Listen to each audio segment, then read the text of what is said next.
Bismillahirrahmanirrahim. Assalamualaikum warahmatullahi wabarakatuh.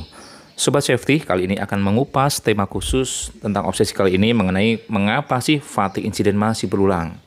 Kita paham, fatigue ini adalah masalah yang kompleks. Komponen kritikalnya adalah insiden ini biayanya mahal. Kenapa? Bisa jadi terjadinya fatality, ketidakhadiran personel karena luka, sehingga harus berobat yang cukup panjang, sehingga hilang waktu banyak untuk berproduksi karena alatnya yang rusak akibat kecelakaan fatigue. Termasuk apabila ada terminasi, maka kita harus mencari pengganti karyawan yang notabene kompetensinya pastinya belum tentu sama dengan karyawan yang kita miliki saat ini. Kompleksitas fatigue jika tidak dikelola maka akan berdampak luar biasa. Recovery fisik dan mental tidak baik, metabolisme tubuh bermasalah sehingga bisa muncul human error. Penyebab dasar antara lain gaya hidup, faktor psikologis, sakit termasuk juga faktor pengaruh konsumsi obat akibat sakitnya.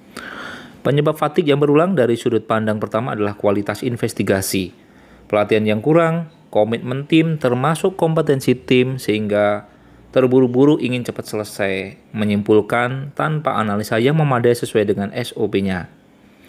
Terlalu fokus ke kondisi dan tindakan tidak aman, belum mengarah ke sistem, termasuk tindakan rekomendasi yang tidak tuntas diperbaiki sampai selesai. Ini salah satu penyebab kenapa kasus ini berulang lagi. Yang kedua, dari sudut kurang istirahat dari sisi pengetahuan karyawan, ya. Kemudian jumlah jam tidur yang kurang termasuk juga aktivitas sepulang kerja. Contohnya memancing, antar belanja, ataupun bisnis. Dari sini kita perlu belajar hal-hal yang memengaruhi kualitas tidur. Dari sisi lingkungan, personal faktor, faktor pekerjaan, stresor, tanggung jawab keluarga, desain pekerjaan, serta waktu bersama komunitas. Faktor yang ketiga yaitu karyawan tidak memahami kebutuhan tidurnya. Kita harus paham berapa sih idealnya kita perlu tidur. Normatifnya 7-9 jam begitu dari resources WHO. Dan ini harus kita jaga agar selalu bugar saat bekerja. Karyawan yang kurang paham ini tidak bisa membagi waktu antara tidur, bermain bersama keluarga, bekerja, termasuk waktu bersama pasangan. Tentunya ini harus disikapi dengan bijak agar kita menjadi personel yang berkualitas dan bertanggung jawab mengelola kebugaran kita supaya tetap produktif, aman, dan efisien. Yang keempat yaitu fasilitas yang kurang memadai. Beberapa critical item yaitu kualitas udara yang kurang, misalkan di mes ataupun di kamar. Suara yang bising akibat aktivitas, pekerjaan, ataupun contohnya menukang. Yang ketiga adalah kenyamanan tidur yang kurang. Tentunya ini perlu dilihat dari aspek kenyamanan, bagaimana kesiapan ruang istirahat. Harapannya diberikan pengertian agar suasananya nyaman dan siapkan fasilitas yang terbaik, contohnya dikasih AC. Nah, fasilitas kamar tidur ini kita buat senyaman mungkin, nggak bising, pencahayaannya redup dan nyaman. Sehingga setelah bangun tidur pun kita, termasuk juga semuanya pekerja shift ini selalu terjaga dan siap bekerja dan kondisinya bugar. Nah, apabila kita mengalami gangguan tidur yang cukup rumit, maka konsultasikanlah ke dokter spesialis, contohnya ahli tidur. Kita pun juga harus paham, saat mengkonsumsi obat harus minta petunjuk dokter.